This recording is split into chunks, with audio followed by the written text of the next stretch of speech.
Actually, almost back at Northfield Park now, but I wanted to watch Coupe race. I didn't want to jinx her. It worked. Coupe de Ville raced fantastic today. Post 8, first over, just past the 3/8 in a winner in 58.1, and looked very, very good. Getting close to that time though for Coupe de Ville, to the time where she's going to find racing very, very difficult. She's almost out of that class, and I don't know. There might be a place for her. I don't know yet. We'll see. But when there isn't a place for her, then we'll start making some phone calls to breeding farms. I think Coupe de Ville will be a good mare. Multiple stake winner. Fair winner. But no, multiple stake winner.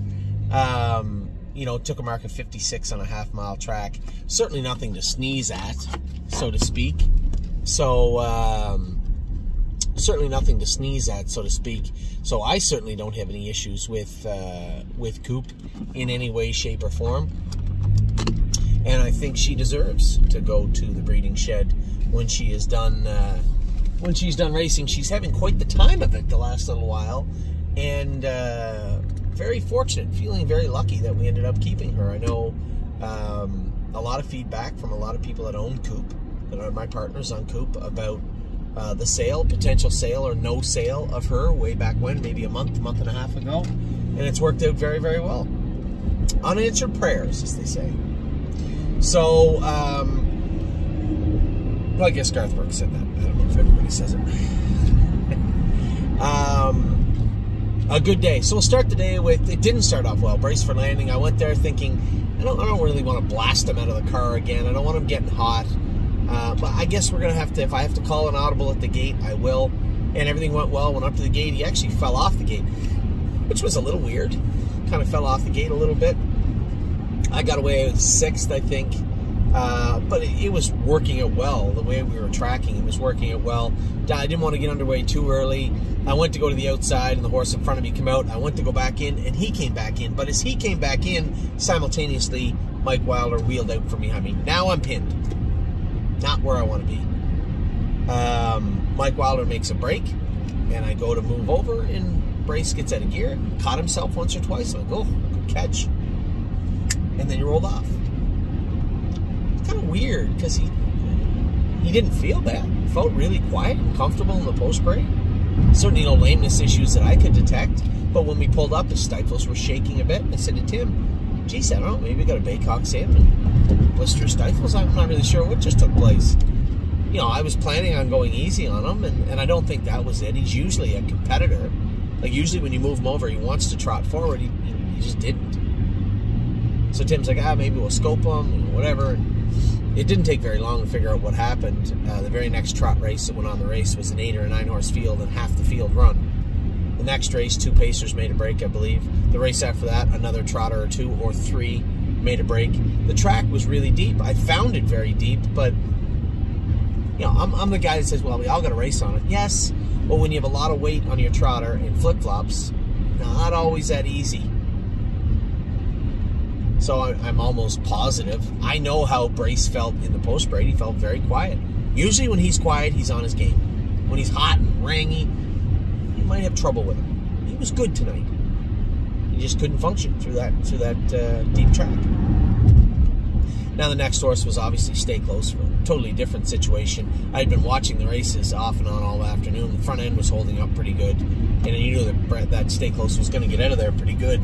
So, 1, the favorite, dropping down in class. 2, you know I'm going to be leaving with him from the inside of the gate. I left them from the outside of the gate last week. So, he made front. You know, the Meadows is a bugger right now.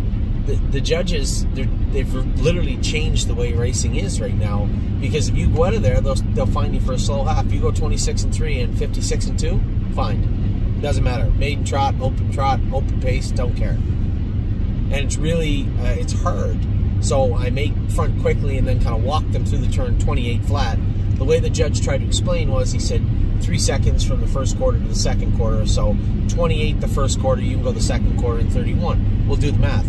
If you get up the quarter in 26-2, I get over that from 55 and a piece with a horse called Paycheck the other day, and he could beat fair and square. And I pulled up, and the trainer was there, and you know, he was cordial about it, but he knew and I knew the half was too much. And he had said it today, you Dave Malone was there, and we were talking about the races, and I said, they're forcing you to either go slow to the first quarter or go crazy halves. 26 and 2 is 59 and 2 is 56. 55 and 4 is what you got to go. I went a half and 55 and 3 and get beat. 56 flat, you're fine. So it's a little frustrating. It changes the dynamic of racing. At least the judges are consistent about it. There's no hiding from it. I've been fined like 3 times for a slow half now. It is what it is, I guess. So stay close. I wanted to get to the front, slam the air on, and then, when you come out of the turn, you kind of cocked over, waiting to see the TV to see if anybody's coming. When I come out of the turn off quarter and 28 and nobody's on the move, it's supposed to be lights out, especially in that class. But you don't want to go, now I'm thinking 28, 31, I can go half and 59 now in a slow quarter. But I didn't. I went a half and 57 and 2 and just let him trot, and he idled. I wouldn't say he was at his most razor sharp self, because he wasn't. He was good. He was good, I think. Where's my exit? So I was happy with stay close, and then I get underway down the road, and you get the 8-hole with Coupe de Ville. I'm looking, I'm like, wow, I know she's got the 8-hole, and you're not supposed to be the favorite, but man, who was bet down to 9-5? It was Luke Ebersol, and then Coupe ends up landing down 4th.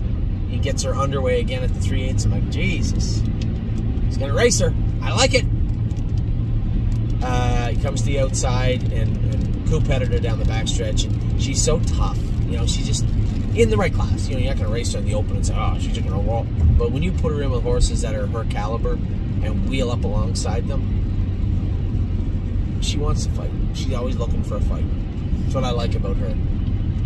So now she's come to 6 pari-mutuel victories, 1 more, and I think she's out of that class. So after that, we'll reassess our options with Coupe. I know there's a 3-year-old 40 claimer, which would be fantastic if she could do in there in Dayton. I don't know if she can do in there. She should, though. She should try the 56 there. Anyway, she might go there if she can do. If not, we'll shop her around to some breeding farms. There's really nothing left for her in Northfield after this, assuming she wins next week. After her next victory, she is a ship without a sail. So she'll have to relocate somewhere, or we could just sell her to a breeding farm. That's inevitable. It's going to be done at some point towards now and the end of the year. And I know there's going to be a lot of people. It's hard to understand that. You say, well, she just won and raced so good. There's got to be. No, there's not. She'll get her face beat in Northfield. There's nowhere for her there. There's condition claimer, but now you're kind of cheapening her almost. It's around her price at the Meadows, and there's no walk in the park either. The other class might be the way to go in Dayton. So after her next victory, maybe I'll talk to Stacy about taking her to Dayton potentially, if she can do in that class. Those first few starts will tell the tale. So that's it with Coupe. So proud of the way she's raced the latter part of the year, just the whole year. Started off the year with that win in 56 and looked great, and has just raced tremendous on the front. First over, circled the field 3 starts back. Just been such a nice filly the last little while, and for a filly who started off the way she did last year, she's come a long way. So really, really proud of her. And then tonight, obviously, we got the 2 that I have to drive tonight also, who are Halakai and Cupid Express. I think both of them have pretty good shots tonight also. And then we got some other horses tomorrow racing. Smoking Hot Irish Girl. Unique Style is going to be fun tomorrow. First start on Lasix. First start without hobbles on. For us, anyway. I think maybe ever. We'll see how he is. When we trained this week, it just never struck me as a horse that needed hobbles. There's Northfield. Never struck me as a horse that needed hobbles. So maybe I'm wrong. We'll find out. Delicious Stone DK also will shed the hobbles for a Friday afternoon's event. Again, a couple of 8 holes. Probably the time to try it, I guess. But one has raced his entire life up till 8 without hobbles on. So I think he'll probably handle it just fine. And the other one certainly felt like he didn't need them. So we'll see. So with that, I'm done for the night here. Now, the buckets are for Harrisburg are going to be up. Eric named them. Well, I guess no. I told him there's Trotting Fillies, Trotting Colts, a premium horse, a mixture of horses, and then that I called it an affordable bucket. He changed the name to something snappy. So all your buckets will be up for Harrisburg. We're looking at maybe getting between 7 and 10 horses, but I still have to finish cleaning up Lexington first.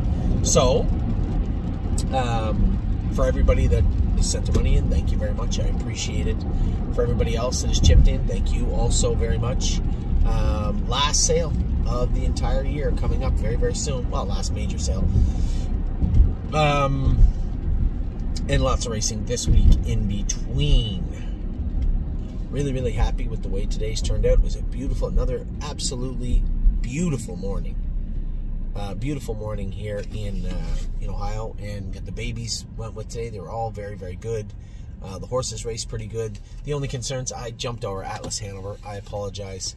Atlas Hanover, you just can't, he fishes you into thinking you can do more than he can, right? Leave, sit, finish. That's how you race him. He doesn't really, and to be fair, I'm surprised at Brett when he raced him from way off the pace. He was flying on the end of it. So, added maybe a new little trick to his bag, but the one thing you got to watch with him is he'll suck you in. Brett's trying to back him into the 4-hole. The guy first over, clearing the front, is one of the favorites. He's chasing and chasing and chasing and chasing and chasing. Of course, you're going to think you're going to pop out and snap by them. Now Atlas has got you. Now he's got you. There's nothing he can do. Roll up alongside and hang. And, he'll leave you thinking sometimes, geez, did I shut his air off? And it's not that he's a bad horse, but he is a little bit of a coward. Fast, but a little bit of a coward. And not much you can do about it. Somebody said he'd get terrible trips. Last week may have been a losing trip. It wasn't a terrible trip.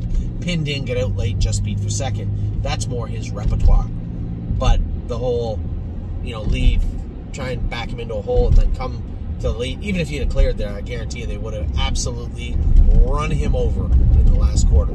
So it's just the way he is. He sucks you in like that horse sometimes. But, he'll be fine. He's going to have, horses like him are going to have bad races, and they're going to have good races. It's just the way it is. And today, obviously, was a bad race for Atlas, but he'll bounce back. Again, the one thing about horses like him, they forget really quick. He'll bounce back next week, I'm sure, with a different type of trip. I'm sure he'll have quite a bit different type of finish for the better. So as I said, the day, pretty good day so far. We had 2 winners. Brace making the break. I'm pretty sure I'm comfortable in saying why he made the break. It was just a deep track. Maybe he's slipping a bit. Plus, he'd run down a little bit, which he never does. So again, slipping. Stay Close was hitting the bike today. He usually doesn't hit the bike. Again, slipping. There's not much you can do about that stuff today. So brace for landing. I'm comfortable in saying turn the page. It's over with. There's nothing we can do about it today. Stay Close was great.